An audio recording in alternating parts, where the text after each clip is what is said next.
Good morning from New Hampshire. Hi.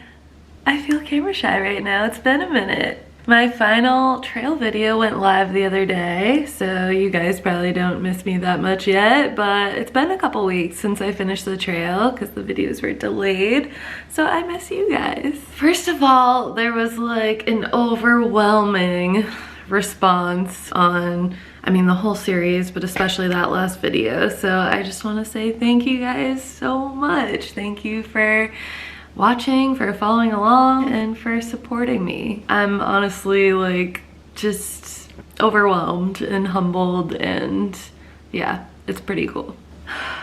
So what happens next? Let me make a coffee and we'll get into it.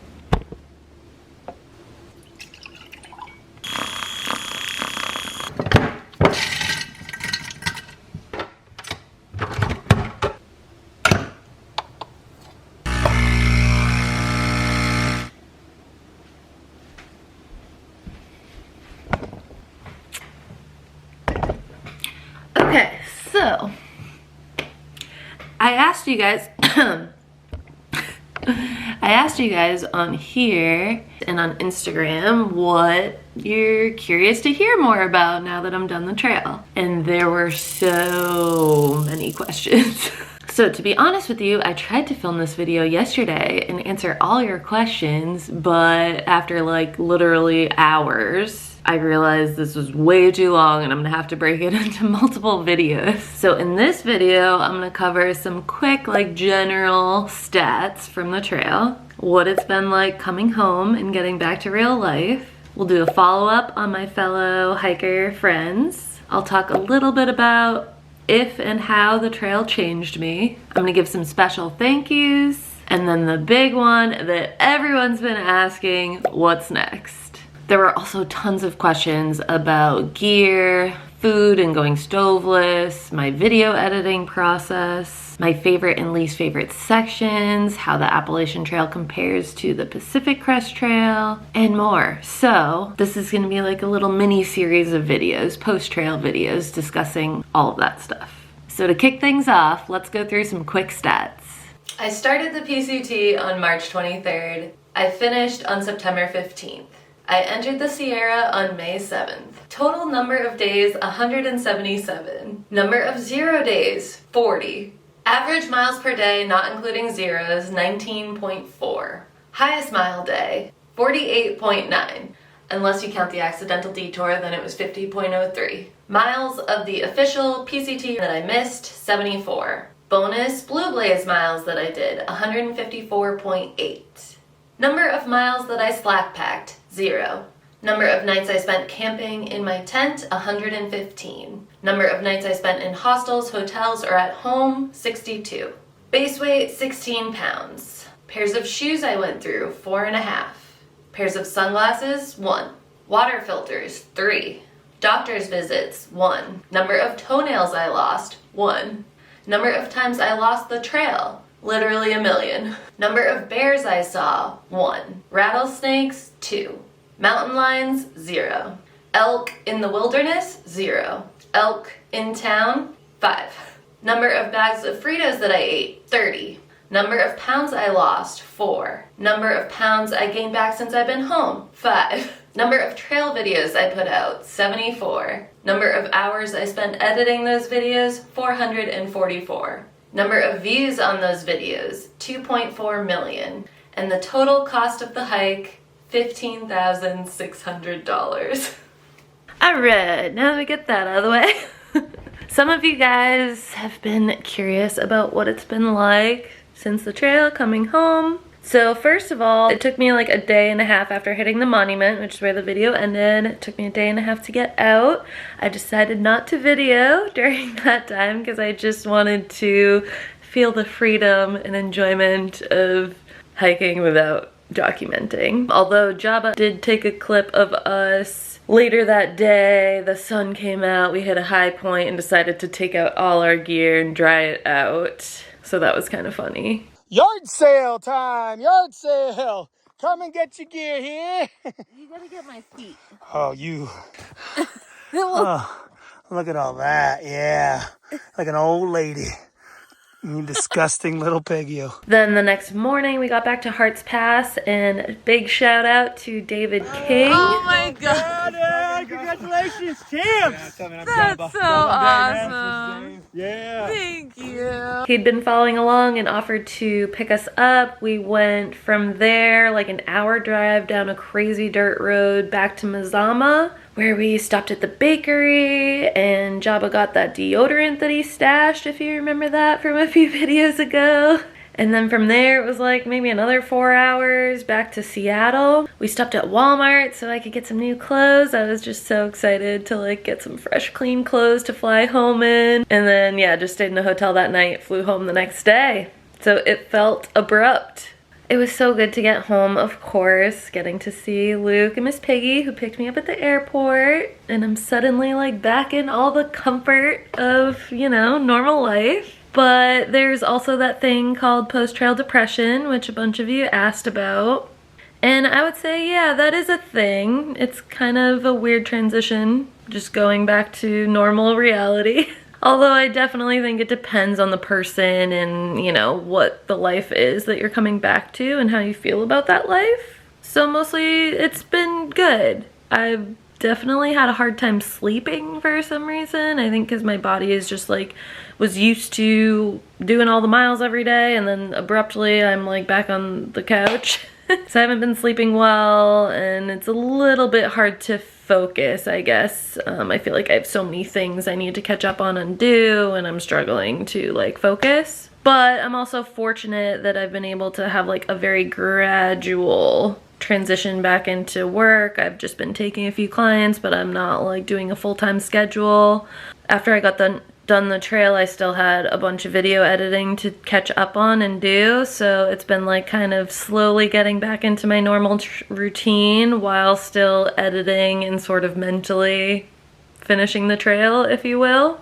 I also did get to go on a couple of hikes at home, so I did like the 2 most iconic hikes in New Hampshire, Franconia Ridge and the Presidential Traverse, so that felt good. This is like my favorite time of year, September, October, November. It's cool, all the foliage is happening. I love it. Okay, how about a follow-up on all the people I hiked with? Some of you guys were curious about that. Got my notes. So when did everybody finish? Did they finish? Jackson finished on August 5th. So like almost 6 weeks before me. And then from there, he moved to North Carolina for school. Indy finished on August 6th, a day later. And then he also moved for school to Texas. Outback, he finished, I think, August 23rd. He doesn't really do Instagram, but I got him on Strava. So he finished a couple weeks before me, and then him and his girlfriend, fiance, I can't remember, were going down to do some backpacking in South America. Derek finished on September 6th. He was hell-bent on finishing on his birthday, September 8th. But then I don't know if, I can't remember if it was weather or what, he ended up pushing even sooner. So September 6th, and then he bopped around a little bit and then eventually landed. He moved up to upstate New York. I finished September 15th, and so did Payload. I feel like Payload wasn't like a main character in the videos, but that was kind of funny because me and Payload started on the same day. And then that first week, we kind of hiked around each other. I hiked with him a little bit one day, so he was in the video on like, I don't know, day 4 or 5. And then I kind of blew ahead, never saw him again. He was having a grand old time and partying. And then later in the trail, I slowed down and he sped up, and we actually reconnected at trail days. And so then throughout Washington, we never really hiked together, but we kind of hiked around each other all through the state of Washington. And then we ended up finishing on the same day. I finished in the morning. He finished a little bit later that day, so we crossed paths like as I was coming back from the border and he was heading to it. So that's just kind of crazy that we started and finished on the same day. Leonard, who was in some of the videos, Leonard and Giannis, they finished, I think it was September 29th. They were a couple weeks behind me, pretty much the whole trail, ever since we hiked together before Wrightwood. And then I think Leonard was going to do like a road trip or something after that before going back to Germany. Acuna and Undecided, if you remember them from early on, they just kind of like bopped around on the trail. They had both already hiked the PCT before, so they weren't necessarily doing every mile. Got to see them at trail days, and that's where they ended their trip. Jolly, who I hiked with for a week or two in Washington, he was just out for a section, so he went home after that. I think he lives in Utah. And I know he went to like Pinhoti days with his brand Jolly gear. I've been in touch with him a little bit since the trail. And Jabba, after we finished, we went to Seattle, and then he took a train down to Cascade Locks and started hiking south through Oregon. He did a couple weeks and then ended up going home for whatever reason. So he still has some more miles to finish of the PCT to wrap up his second Triple Crown. So I think that covers everybody. Some of you guys had questions about what it was like hiking with all these other people. Did I have a favorite? Do I prefer solo versus hiking with others? And first of all, I'm not gonna pick a favorite. I loved all of them. I mentioned a lot of them in my final trail video and like what they each brought to my personal hiking experience. Wow, I did not plan that sentence out. Like, they were all so different, but they all added so much value to my hike. And it was part of what made my hike so special, is having all these different experiences with different people. So I love them all. I would hike with all of them again. And then as far as like solo hiking versus hiking with others, there's pros and cons to each. I loved my time that I spent solo. It felt so freeing to just wake up and start whenever I wanted, to do however many miles I wanted, to change plans on a whim. Like, that was amazing. And then when I do all the video stuff, it's nice to be able to kind of craft the video how I want, rather than it just being complete chaos and then trying to turn it into a video after the fact, and having the luxury of stopping as much as I want and taking as long as I want to do those things. So yeah, I loved solo hiking. But I suppose that could also get old after a while too, maybe depending on the person. I'm pretty introverted and happy to be alone, but some people would crave the social side of things. So yeah, I really enjoyed hiking with all these different people as well. And it really like broke up the monotony of the hike, kind of jumping around in that way. And you do like just form these deeper connections with people on the trail. You're just going through this shared experience that is freaking crazy, and you're together 24/7. And yeah, there are walls that are broken down much quicker and easier in this environment. And so I'm sure most of these people I will stay in touch with for the rest of our lives. Okay, from here, I'm gonna get into some of the more intense, like, how did the trail change me stuff and what's next, which is what I know you're all waiting for. But first, real quick, UPS just dropped off a package and I'm very excited about it.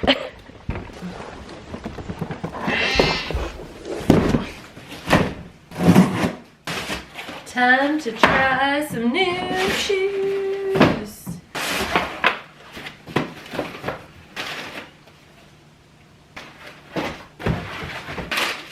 Oh yeah. These are not the right socks. Oh, hell yeah. We're not talking about this today. We'll talk about it after I've tried them.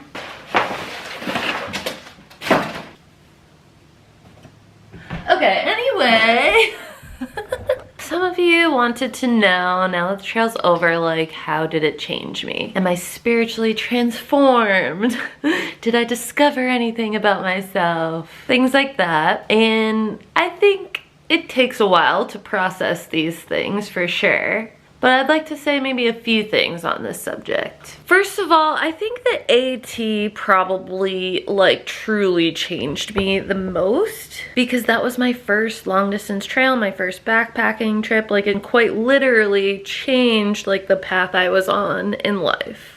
So the PCT doesn't feel quite as dramatic, but I do think that every trail you do, you're gonna encounter like new challenges, new experiences, new people, and all those things obviously are gonna contribute to how you evolve as a person and as a hiker. So something on this trail that stands out for me was the Sierra section. I went into that like totally confident I'm from New Hampshire. I've done a lot of winter day hiking. It's snow. I'm like, what's the big deal? I don't get it. And it was a huge wake-up call for me. I really underestimated it, and it was humbling. It was a blow to my confidence. Like, I feel like I always like getting outside my comfort zone and doing scary things. But this was like beyond that. Instead of like feeling like I did something crazy and scary and now I feel more confident, it was almost like the opposite. Like after the Sierra, like towards the end of it, I felt like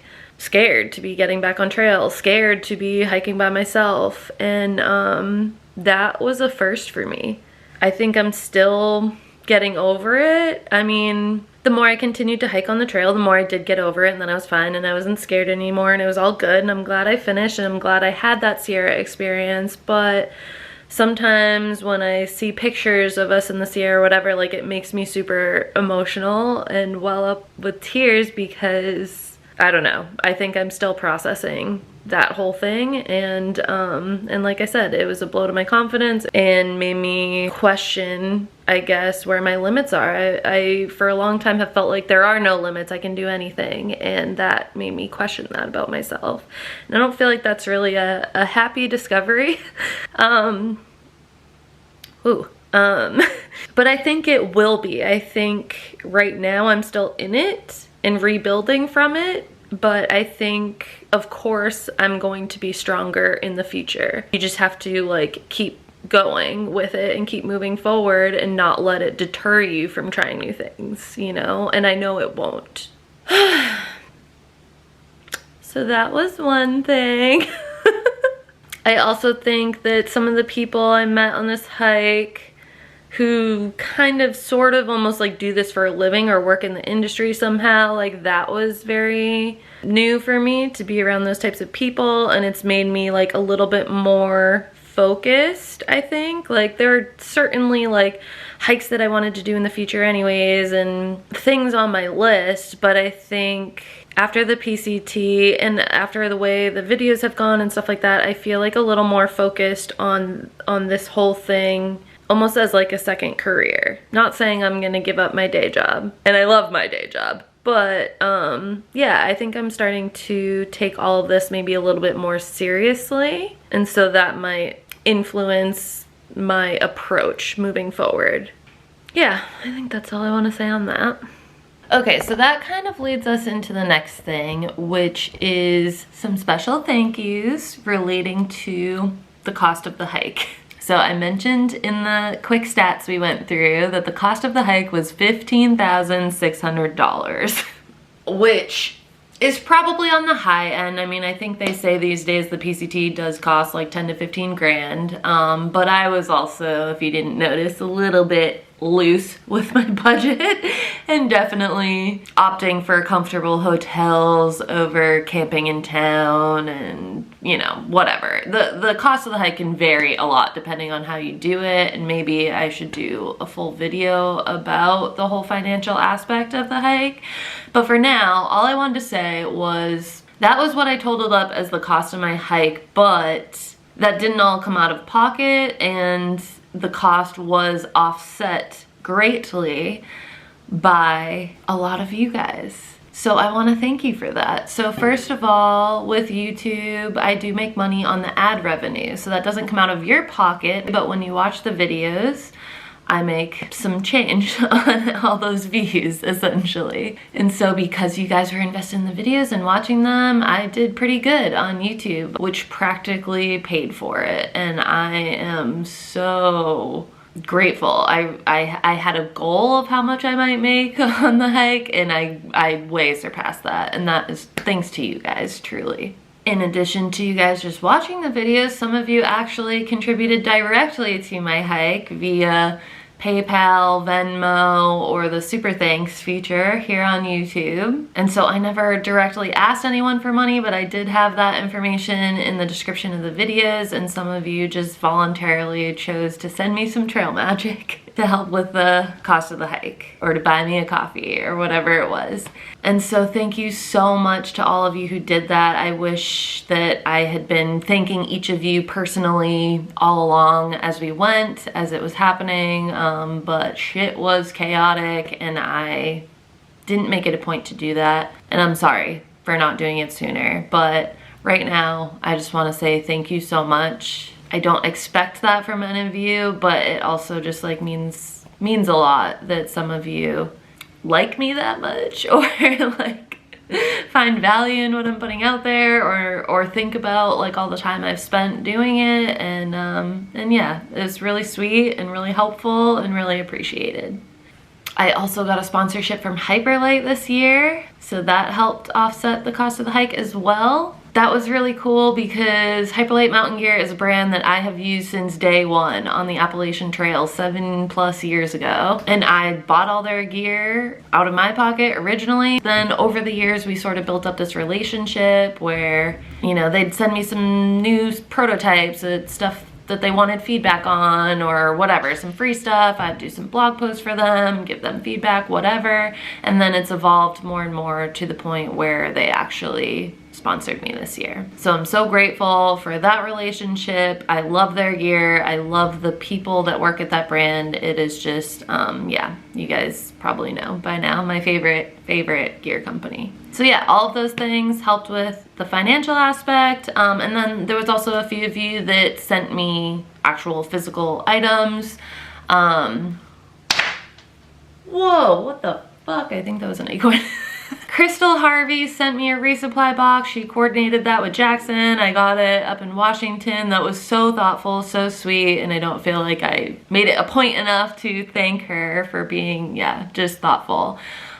Kelly Hayes, a lot of you guys know her. She sent me a bunch of her elements, the electrolytes that she wasn't using, the unflavored ones, because I love those, so that was sweet. And then John Holiday, he's just been a long time watcher of the channel. He sent me electrolytes and some new socks and some other things that I might need for the hike. And so yeah, I just want to thank you guys for doing that. And yeah, I could go on forever with thank yous, but we'll leave that there. And lastly, the one you guys have all been waiting for, what is next? Am I gonna do the CDT?